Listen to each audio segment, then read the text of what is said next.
Board में term one में minimum कितने मार्क्स लाएं कि हम पास हो जाएं। बहुत सारे स्टूडेंट्स बोल रहे हैं मार्किंग क्राइटेरिया बदल चुका है 2021-22 में, आखिर हमें सीबीएसई में कितने मार्क्स चाहिए पास होने के लिए। Hello students, this is me Mudita and once again welcome back to your own channel Mudita IAS warriors. So student, यहाँ पे आज मैं आपको देने वाली हूँ टर्म वन पासिंग क्राइटेरिया के लिए पासिंग कैलकुलेटर। ये आपका मार्क्स कैलकुलेटर होने वाला है। यहाँ पे आपको बताया जाएगा मिनिमम नंबर ऑफ मार्क्स, कैसे आपको कितना मार्क्स लाना है जिससे आप लोग पास हो जाओगे। और बहुत ही बड़ी खुशखबरी है क्योंकि ये सीबीएसई की तरफ से मार्किंग क्राइटेरिया है, तो आप लोग को मिनिमम कितने मार्क्स चाहिए होंगे बहुत अच्छे से मैं आपको इस कैलकुलेटर को समझाने वाली हूँ। पहले आप लोग सिंपल सी बात को, एक चीज को समझ लीजिए। इस बार जो हमारा बोर्ड एग्जाम हो रहा है ना, वो 2 पार्ट्स में हो रहा है, जिसको हम बोल रहे हैं टर्म वन टर्म टू। यानी बोर्ड कितनी बार होने वाला है, 2 बार होने वाला है।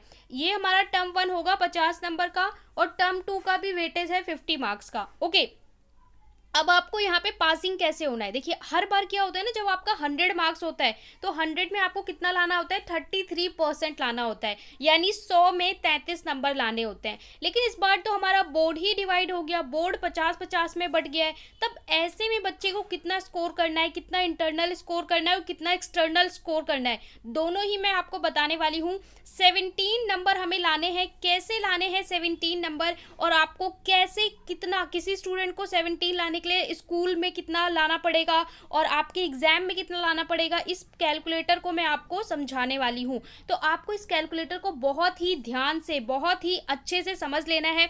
चलिए स्टार्ट करते हैं फटाफट से। ओके, सो यहाँ पे मैंने आपके लिए एक टेबल डिज़ाइन किया गया है, ठीक है। इस टेबल से ही आपको ये मार्किंग जो कैलकुलेटर है वो समझ में आएगा कि मिनिमम नंबर ऑफ मार्क्स किसी स्टूडेंट को कितना चाहिए। उससे पहले आपसे रिक्वेस्ट है कि अगर आपने वीडियो को अभी तक लाइक नहीं किया है तो वीडियो को लाइक कर दें, फ्रेंड्स को शेयर कर दें। बहुत सारे स्टूडेंट्स के दिमाग में ये क्यूरी है, बहुत सारे बच्चे घबरा रहे हैं, तो इसे समझने के बाद आपका डर पूरी तरीके से निकल जाएगा और आप सभी के चेहरे पे स्माइल होगी क्योंकि सभी बच्चे पास होंगे। सो बच्चों ध्यान से समझ लो, आपका जो टर्म वन है वो कितने मार्क्स का है, 50 मार्क्स का है। अब 50 मार्क्स भी डिवाइड हो रहे हैं 2 पार्ट्स में। कैसे, 10 नंबर आपको दिया जाएगा इंटरनल और 40 मार्क्स का होगा आपका बोर्ड एग्जाम। ये वो ही चीज मैंने यहाँ पे लिखी है। इंटरनल आपका कैसे होने वाला है, 10 मार्क्स का होने वाला है, ठीक है। 10 नंबर आपको स्कूल से दिए जाएंगे टर्म वन में और 40 नंबर का आपका पेपर आएगा। टोटल कितना हो गया, 50 नंबर। 50 में से आपको स्कोर करना है 17 नंबर। कितना लाना है 50 में से, 17, क्योंकि 16.5 होता है, 16.5 आपको चाहिए पास होने के लिए, तो हम 16.5 नहीं बोल के 17 बोल रहे हैं, सेफ जोन, ठीक है। 34% हो जाता है 17 नंबर। 50 में 17 नंबर कितना हो जाता है, 34%, आपको 33% चाहिए। तो अब इस कैलकुलेटर को ध्यान से समझ लीजिए। टर्म वन के लिए स्पेशली ये कैलकुलेटर है क्लास 10 के लिए, ठीक है। क्लास 12 के लिए अलग कैलकुलेटर बनेगा क्योंकि उन लोग का जो इंटरनल है वो 15 मार्क्स का है, ठीक है। तो क्लास 10 के लिए है। अब देखिए, जो आपको स्कूल से इंटरनल 10 नंबर मिलने वाले हैं, अगर आपको स्कूल से 10/10 मिल जाता है, यानी 10 नंबर जो स्कूल से मिलते हैं उसमें आपको 10 में से 10 मिल जाता है। पर ऐसा बहुत कम स्टूडेंट्स के साथ होता है, जो टॉपर होते हैं क्लास में 1 या 2 बच्चे को ही 10/10 मिलता है, बाकी लोगों को नहीं मिलता है। सो अगर आपको स्कूल में 10/10 मिलता है तो आपको टर्म वन में जो पेपर होगा ना, 40 क्वेश्चन आएंगे एमसीक्यू वाले, वहां पे आपको केवल 7 नंबर लाना होगा, ठीक है। 10 नंबर अगर आपको स्कूल से मिलते हैं तो आपको जो 40 नंबर का पेपर है उसमें से अगर आप केवल 7 मार्क्स लाते हैं तो आप पास हो जाएंगे। कैसे, 10 + 7 आपका कितना हो गया, 17। अब ये जो 10 मार्क्स आपको स्कूल से मिलने वाले हैं, ये कैसे मिलने वाले हैं, इसके लिए आपको स्कूल ने पीटी करवाए होंगे, 2 पीटी, उसके मार्क्स जोड़े जाएंगे। वर्कशीट और कुछ रिटर्न वर्क करवाया होगा, वो मार्क्स जोड़े जाएंगे। असेसमेंट्स करवाए होंगे, वो मार्क्स जोड़े जाएंगे। अटेंडेंस होगी, वो मार्क्स जोड़े जाएंगे। स्कूल में जितनी भी एक्टिविटी करवाई गई है, प्रोजेक्ट वर्क, सब कुछ मिलाकर आपको ये 10 मार्क्स दिए जाएंगे। हर चीज़ के, हर एक्टिविटी के 2.5 इस तरीके से मार्क्स हैं। तो इन 10 मार्क्स में अगर आप लोग 10 नंबर ले आते हो पूरे 10/10, तो आपको एग्जाम में केवल 7 मार्क्स लाने हैं पास होने के लिए मिनिमम, ठीक है। अगर आपको स्कूल से 9 मिलते हैं, देखिए 9 बहुत सारे बच्चों को मिल जाते हैं।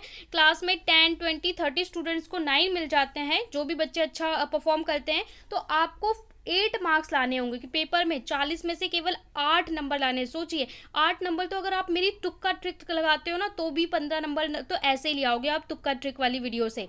ठीक है, अगर आपने वो वीडियो नहीं देखा है तो ज़रूर देख लें, साइंटिफिक गेस करने वाला तरीका।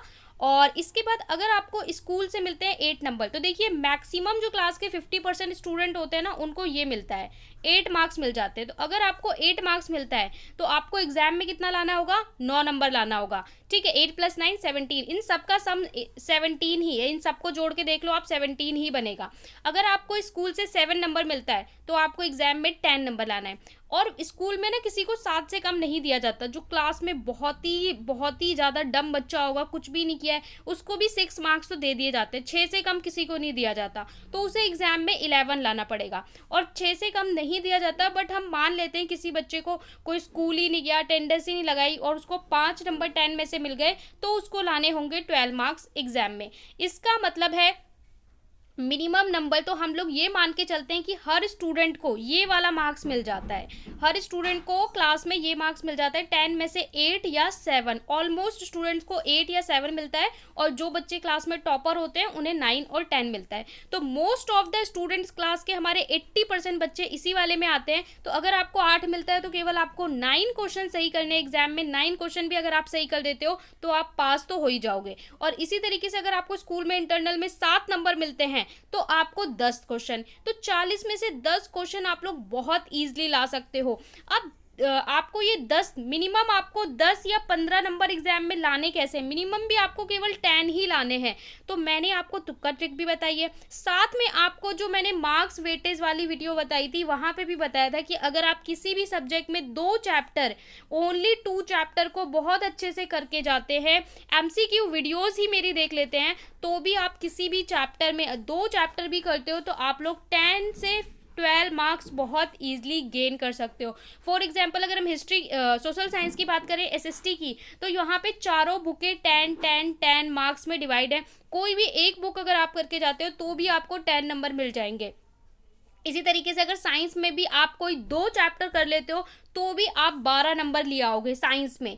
अगर इसी तरीके से मैथमेटिक्स में आप 2 या 3 चैप्टर कर लेते हो तो भी आप 12 नंबर ले आओगे। तो बहुत इजी है ये कैलकुलेशन, और सबके लिए अच्छी खबर है कि स्कूल से आपको 10 में से 7 तो मिल ही जाएंगे, और 10 में से 7 अगर आपको मिल जाते हैं तो आपको लाने हैं 10 नंबर। ये 10 नंबर के लिए आप 3 चैप्टर या 2 चैप्टर उठाइए, अच्छे से करिए सब्जेक्ट वाइज, और आप लोग हर बच्चा पास होगा क्लास 10 के लिए। तो ये पूरा कैलकुलेटर है। आई होप आपको अच्छे से समझ में आ गया हो। एग्जाम रिलेटेड सभी अपडेट आपको सबसे पहले दिए जाते हैं, इसलिए चैनल को आप लोग ज़रूर सब्सक्राइब कर लें। फ्रेंड्स के साथ इस वीडियो को शेयर करना ना भूलें, क्योंकि एग्जाम रिलेटेड और भी इंपॉर्टेंट वीडियोज़ जो आपको कहीं नहीं मिलेंगी वो चैनल पर दी जाएंगी।